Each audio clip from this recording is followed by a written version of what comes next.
5, 4, 3, 2, 1. Let's go. Diary of a Kidney Warrior. Sharing faith, knowledge, hope, and love. Hi and welcome to Diary of the Kidney Warrior podcast.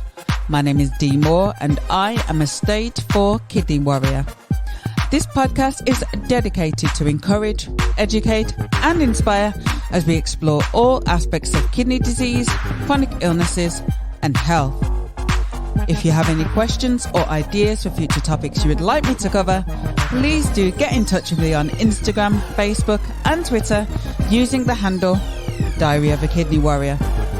In today's episode, I am bringing you the first in a series of warrior women stories.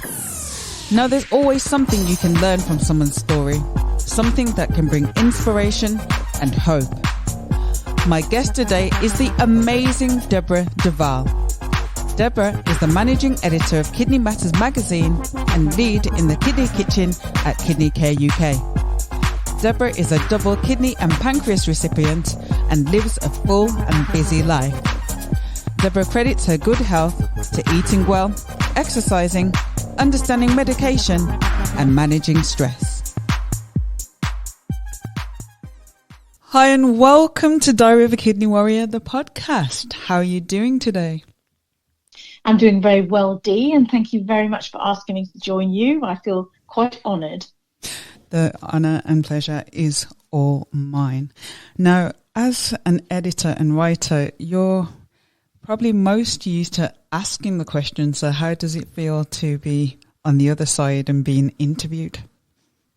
I'll tell you what, my mother told me a very, very long time ago that I was given 2 ears and 1 mouth for a very good reason. And that I must talk half as much as I listen. I never, ever, ever managed to abide by that rule. So this is a challenge, but it's an interesting one. And I'm trying now to not interrupt you, Dee. So I'm going to wait for you to ask me the question and I'm going to respond. And yes, it is very alien feeling for me, but it's a new experience.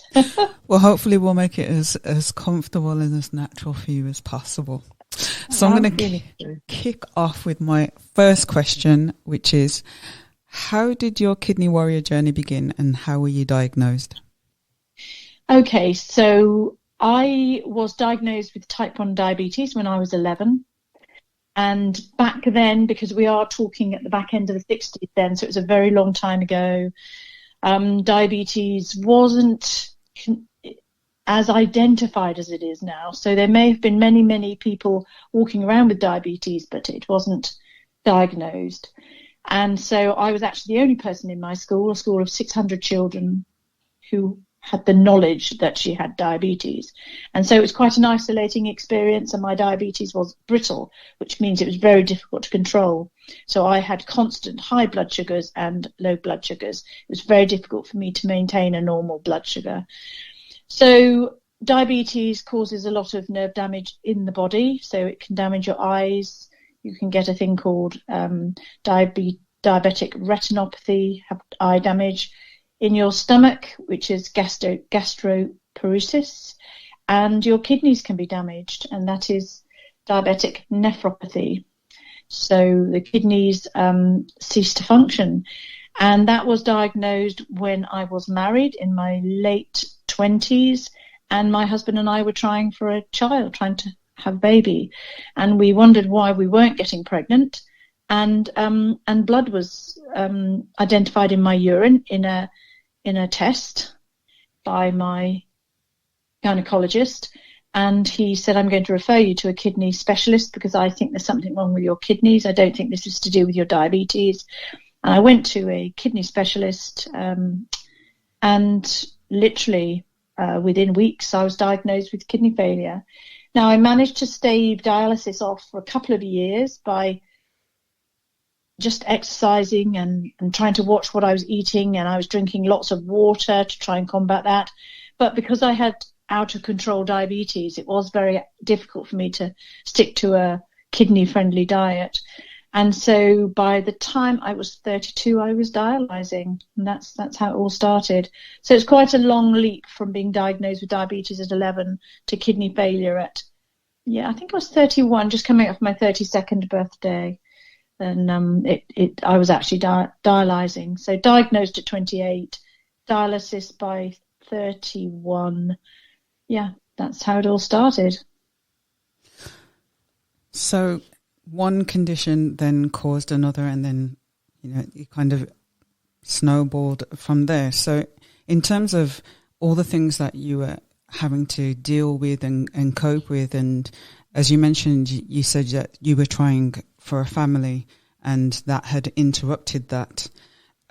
How did having kidney disease affect you, how you see yourself as a woman? Okay. It's such a broad question, actually. It's a very good question, but it's such a broad question. And I've often had to warn people that are diagnosed with kidney failure. It actually affects every single aspect of your life.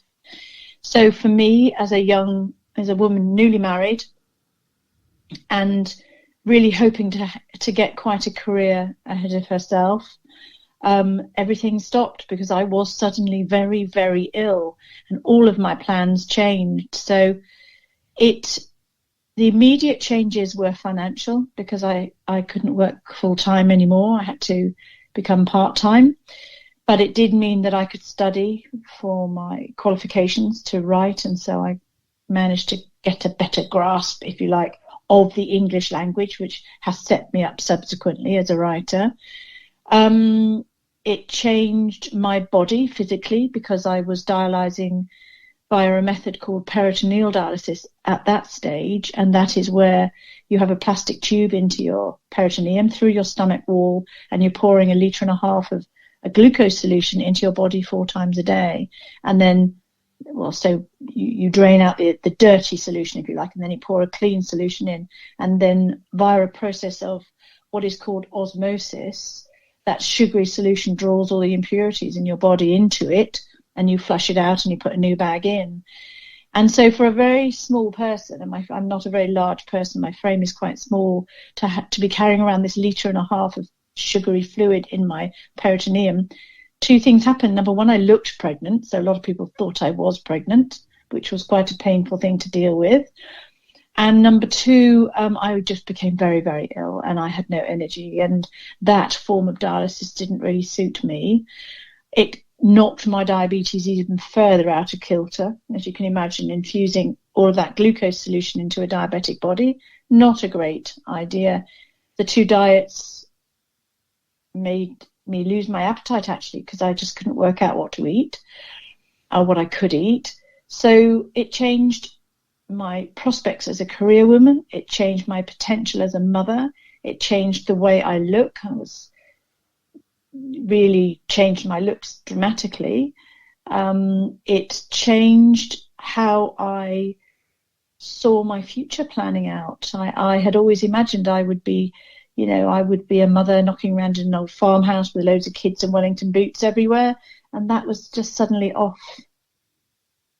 That was off the agenda completely. So it was a real, utter rethink. It was also I didn't want to be dependent. I've always been quite an independent woman, and I was suddenly dependent on the care of my husband, who was brilliant, I have to say, as were my parents. I could not have got through this condition without the love and support of my friends and family. It's simply not possible. It impacted upon us financially. We had a mortgage, and that depended very heavily on my salary, which halved in 6 months. My income halved in 6 months, and that causes pressure in a relationship. So yeah, it changed everything. Everything changed. And how did you come through that? I think I didn't know back then how to come through it. We just took every day as it came. Every day brought a new complication. It seemed I'd get on top of one complication and something else would happen. Every journey through kidney failure is different. I think I had a particularly bad journey. So I now know, well, you and I, Dee, know of people that work and dialyze that was not a possibility for me. I simply became too ill. So I was struggling. I mean, I can't pretend otherwise. I struggled with every aspect of life. We did manage. We did have a laugh. I will say I had a good marriage, but I was incredibly poorly. And then the option of having a kidney and a pancreas presented itself. It was very early days of kidney and pancreas transplantation, and I researched it and I asked if I could be considered for that.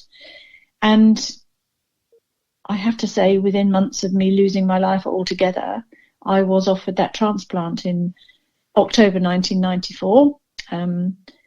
A wonderful young man lost his life in a car accident, newly married with a new baby. And I know that family well now. They are part of my life.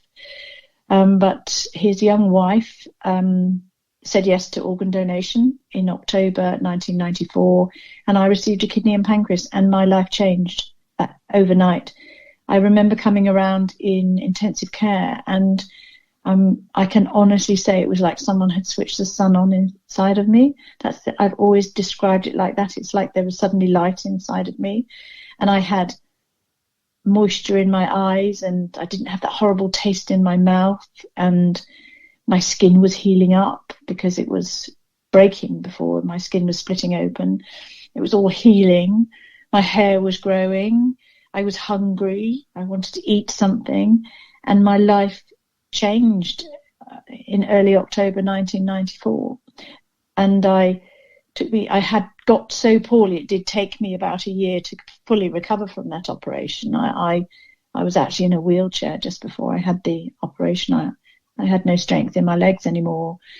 So that changed my life and saved my life. And whether you are a religious person or not, there are powers certainly that bear down at a time like that, when you know you're just about to lose your life and suddenly this amazing gift is offered to you and you just grab it. So despite all the risks, I was ever so poorly. There were massive risks associated with that transplant. I didn't hesitate for a single moment. So that took me to my first transplant. Just briefly, the kidney of that transplant failed 3 years later, so I had to consider going back to dialysis. Not an easy decision, but I did. And this time I went back to haemodialysis, and that actually suited me very well, and I was okay, and I managed to continue to study. I had a second kidney transplant in 1999, and then 3 years after that, the pancreas from the first transplant failed, and I asked to be put back on the waiting list for a pancreas alone. So for 5 years, I had to deal with diabetes again. And then in 2008, I had a second pancreas. So now I have a functioning kidney from one donor, which is now nearly 22 years old. And I have a functioning pancreas, which is nearly 13 years old. So I'm majorly well now. I work full time, have a great life, but one hell of a journey to go through. Hellish, absolutely hellish. I can't describe it in any other way. However, I'm here, I'm standing, and you just find a deeper strength inside yourself and you just deal with it. That is incredible. That is, wow. I'm speechless. So going from having very little energy, not being able to walk, having to use a wheelchair, to living a very active life now, I can see that organ donation has made has been life-changing for you. So what is the one thing that you wish you'd known when you were first diagnosed? Everything about kidney disease, and I knew nothing. So I think probably the biggest realization, the realization that I had to get to at some point in my life on this journey was that this condition is for life. So I thought after my first kidney and pancreas transplant, when I skipped home, I thought, right, that's it. I am so out of here. Nobody ever mentioned kidneys or pancreases or diabetes or kidney failure to me again. I do not want the conversation. And bye-bye, I'm out. And of course, that transplant is a treatment of a condition which you will live with for the rest of your life. It is a treatment. It's a form of treatment. For most people, it's the gold standard treatment. But there are some people that will never have a transplant, and so they manage a life with dialysis and the knowledge that they'll be on dialysis for a very long time. And yet they live a good life. So some people manage to live a good life. It was not for me. Transplantation was the best thing that has ever happened to me. So in answer to your question, the realization that this is a condition that is for life, and you mustn't allow yourself to be defined by it. You have to find your other strengths, your other talents. You have to appreciate life in a slightly different way and perceive yourself in a slightly different way. But the older I've got, the more powerful my realization is that nobody is perfect. You know, out there, we are all different. We are just individuals. And so I've got this great whacking zip of a scar from hip to hip, and another one from my belly button right up to my breastplate. And I have now, because I've had these transplants, I have a compromised immune system. I have to take medication that suppresses my natural immune system so it doesn't recognize these transplants. That medication in itself has implications. So, you know, I'm easily infected. I must make sure my food is clean, that nobody else is breathing over the food that I eat. So wedding buffets and things like that, that's a consideration for me. So yeah, this is for life. That's the biggest, that's if I wished I'd known something right at the start, is I wish I'd had the realization that this thing is for life. I needed somebody to tell me, and then I perhaps could have built a deeper understanding of the many ways that I would need to change my life to adapt to it. And I just didn't. I just thought I need my transplant and then I can just go. And that's not the case. What has been your hardest challenge and what did you learn from it? My hardest challenge is that my life changed, and I've had to learn to adapt, and I've had to develop quite a thick skin. I think chronic illness does affect relationships, and in a very melodramatic way. I think since I've had my kidney disease diagnosed, I've never felt whole again. I've always felt like I'm a bit, if I was in a shop, I'd be on the damaged goods shelf. And I know that sounds crazy, but that's just an honest perception of myself, and it's absolutely ridiculous because I've climbed mountains through this disease. I've had to find such inner strength and adapt, and I've got everything to be proud of. You know, I'm published as a writer. I hold down a really good, responsible job. I lead in some fairly significant projects for a major charity.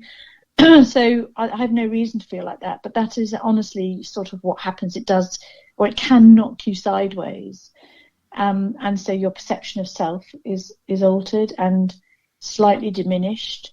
And I think if I was to encourage the professionals that support us through this, who are amazing, by the way, I would say some of those softer issues, the issues about self-image and self-worth, might warrant some attention, as well as the physical manifestations of the disease. What advice would you give someone who's just been diagnosed with kidney disease? Okay, so some real key bits of advice, actually. And number one is to find out as much as you possibly can about the disease, to ask questions. When you get time with a consultant, their time is limited. Make no mistake about that. They might look comfortable on their chair, but their time is limited with you. So what can happen is you can go in and you've forgotten all the questions that you wanted to ask. So I'd say write everything down and write questions that don't have a yes and no answer to them. Consultants are going to love me for this. So say things like, are you happy with my blood results? Is there anything I should be looking out for? What can I do to improve my chances? These are the things you need to ask, open-ended questions. Read as much as you can. And then there are things you can do to help yourself get through this. And I have 4 golden rules, and that is, I'm lucky enough to come from a family where we're pretty happy. We don't seem to suffer with sort of depression and mental illnesses. So we're quite up. So I'm very lucky in that respect. So try and manage stress. Try and get as much sleep as you can. That's number 1. Try and be happy. That's really important to get through this. Even when you're in hospital, plumbed up to all sorts of things, have a laugh with the nurses, have a laugh with the other patients in your ward. Number 2 is eat the best food you can possibly afford. That's really, really key. I really urge you to knock the takeaways on the head and fizzy sweet drinks and things like that. It is not going to do you any good. Your body is a machine. What you put into it, that will determine the results you reap afterwards. You have to invest in your body. So that also then brings me on to point 3, and that is exercise. So exercise is really important, so mentally and physically. So I try to exercise every day because this is a chronic condition and it can mess with your head a bit. So fresh air, exercise is really going to help you through this. And then the 4th thing is do as you are told. Now, if somebody tells you to take some medication, ask what the medication's for. Make sure you're happy with that answer, but then commit to take it. And if they say take this medication every 12 hours, blinking well, take it every 12 hours. They don't say it because they like the sound of their own voice. Really, it's a partnership. You really have to engage in that process. Don't consider it's all being done to you. You have to take responsibility for this. So turn up to dialysis, take your medication, listen to the advice you're given, and also make friends. So now, unlike 30 years ago when I was first diagnosed, there are great support groups out there, peer support groups, people your age who have been through it, who are there to help you. So reach out and ask. There are loads of people and obviously good charities out there that will support you through this. And I'm obviously going to say Kidney Care UK because it's the charity I work for. But we help thousands of patients, counselling services, financial support, practical help. We have a kidney kitchen where patients learn how to cook kidney-friendly food. It's all there for you. So you can't just sit on your backside and hope that it'll all come to you because it won't. You really have to reach out. So that's my advice. That's my advice, Dee. Sorry, it was a bit long-winded. Not at all. It's excellent advice, and you covered so many things that can help so many people. So thank you for that. What are the best resources that have helped you along the way? Best resources. It has been a changing process. So I would say 30 years ago there weren't the resources. I mean, our diet sheets were just really badly photocopied sheets of paper that told us what we couldn't eat. So I've just mentioned you can go to the Kidney Kitchen now, and that destination will give you recipes that will help you manage your kidney disease at whatever stage you are.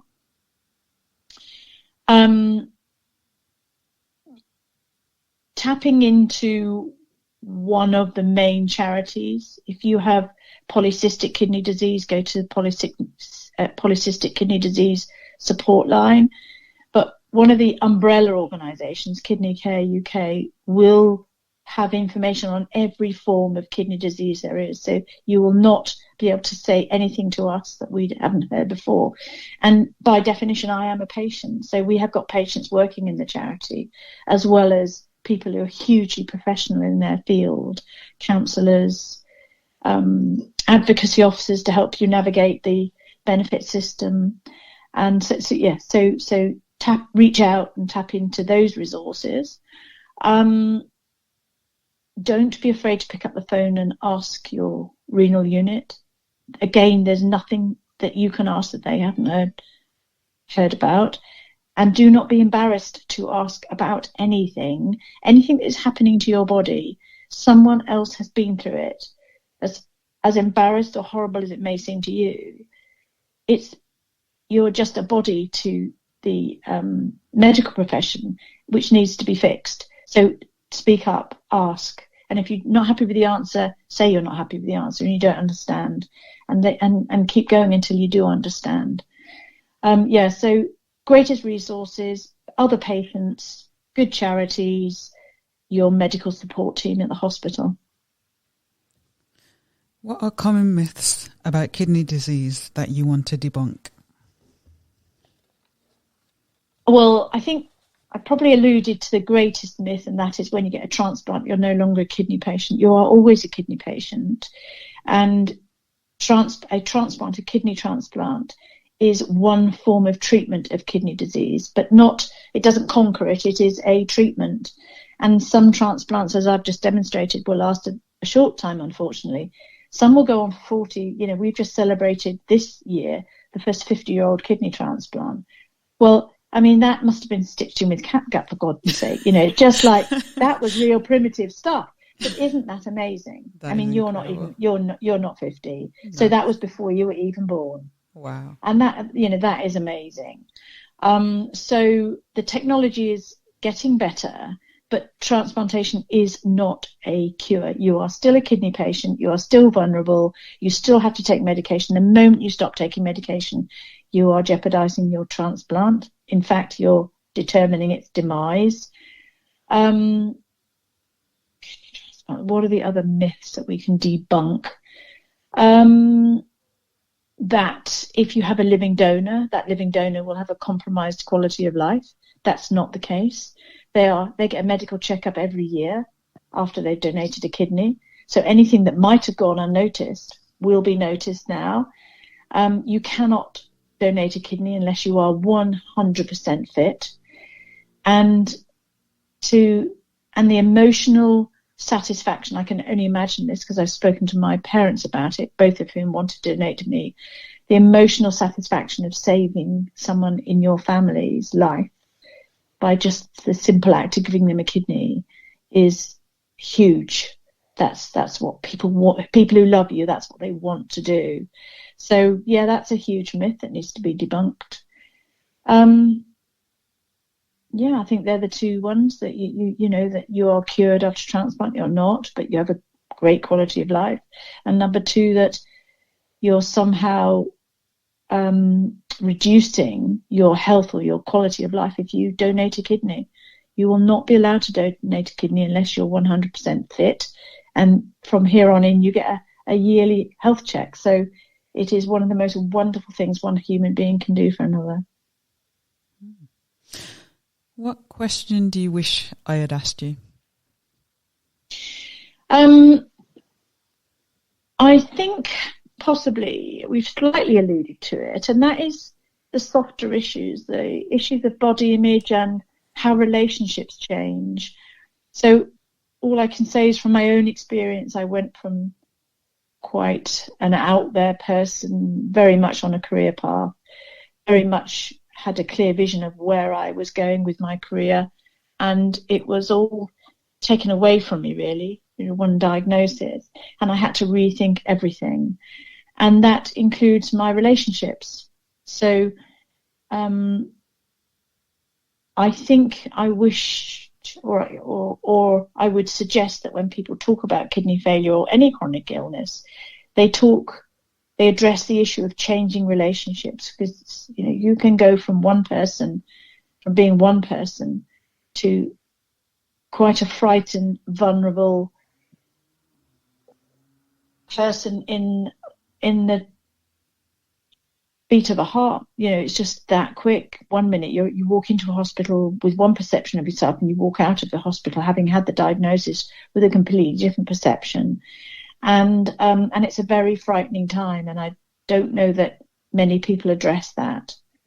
it's got to talk it through. You've got to have people around you that will build you up and understand that this is tough. This is not easy. But we all have good moments and bad moments. I will say I've laughed the most heartiest in hospital. It is just unbelievable what happens in hospital sometimes. And yet I've had my most desperate moments in hospital as well. And I think to have someone that you can talk to and say those things to is very important. It might not necessarily be the person you're married to. So you must tread carefully with that and not make assumptions, and appreciate that it's other people that are going through this with you as well as you, and they will have their own set of fears and anxieties. And so the whole changing dynamic in a family, in a partnership between a man and a woman, or whoever your loved person is, your most closest person, watch it. Just watch it. It's a tricky time to navigate, and there wasn't a lot of help when I was first diagnosed. There's much more help now, but don't take anything for granted. It's more than just you that's going through this. So in terms of help for families and, I call them kidney warrior supporters, what help is out there for kidney warrior supporters? Again, there are great support groups, great peer support groups. So if you are a carer, there are carer support groups. I don't even feel it my duty, because I work for the charity. Kidney Care UK sets up great peer supports, and if they don't have a group themselves, they will know of a group in your area. Kidney patient associations are a great resource, but there's a great bunch of people. It's not just patients, it's carers, it's sisters, brothers of kidney patients. So the whole spectrum of relationships are covered within those kidney patient support networks, kidney patient associations, and most renal units will have one associated with them. So there is that. Again, we live in a social media age, so there's wonderful Facebook support groups out there, great websites, chat rooms. So there's a lot more support now than even 10 years ago. It's all out there. What I will flag up one warning: don't read everything you read. Don't believe everything you read on Google, because not all of it is sound information, believe me. So to make sure you're using trusted information, a trusted site. Thank you. My final question is, where can our listeners connect with you online? Oh my goodness me, Dee, I have got a Twitter account. Hey. and it's called And I Am Woman in CKD. I am contactable. Obviously, I have a Facebook page, and I work for Kidney Care UK. So I am contactable at that charity, and I will help anybody that reaches out and needs help. I will always find the time to help anybody that needs a question answered, or a bit of support, or to be signposted, or to be advised where they might find the best quality information if I haven't got it myself. So as you've heard, you can contact Deborah on Twitter. Her Twitter handle is WomanInCKD, and you can also contact her at the Kidney Care UK charity and on Facebook. So thank you so much for spending this time with me today and giving absolute golden gems of advice, and for sharing your story. I believe wholeheartedly that everything that you've shared today will help people, especially the person who's just started out in their journey and probably very scared and confused, don't know what to do. Hearing yourself, coming through so much, I'm sure that will give so much encouragement and hope and strength to so many people. So thank you so much for sharing your time with me today. Dee, it's been an absolute honour, actually, and it's quite funny how you forget aspects of your life, and it actually does you good to touch base with what you've been through. It's actually quite a cathartic experience. So thank you for giving me the opportunity. Thank you for asking to interview me. Just one final point. I edit a magazine called Kidney Matters. So if you are a listener and you are new to kidney disease, get in touch with us at Kidney Care UK and subscribe to, it's a free quarterly publication called Kidney Matters, and that will give you some very, very valuable insight and pointers on how to best manage your condition. And because I'm editing it and I've been there, it's all tested on a real patient. So that's my biggest tip. That's the best tip I can give you. But I wish everybody the best of luck. Don't be afraid. As I say, 35 years on, I am still standing and working full time and having a great life. So there have been some bad moments, but I am a survivor. I am a kidney warrior. So thank you for this opportunity, Dee. I'm really very grateful. Thank you. Thank you for listening to part 1 of the Diary of a Kidney Warrior podcast, Warrior Women 3-part series. And don't forget that you can contact me on Instagram, Facebook and Twitter using the handle Diary of a Kidney Warrior. Please do subscribe to the podcast and please do tell a friend. The next episode of the Warrior Women series will be uploaded next Monday. Until next time, take care and choose to live. Diary of a Kidney Warrior, sharing faith, knowledge, hope, and love.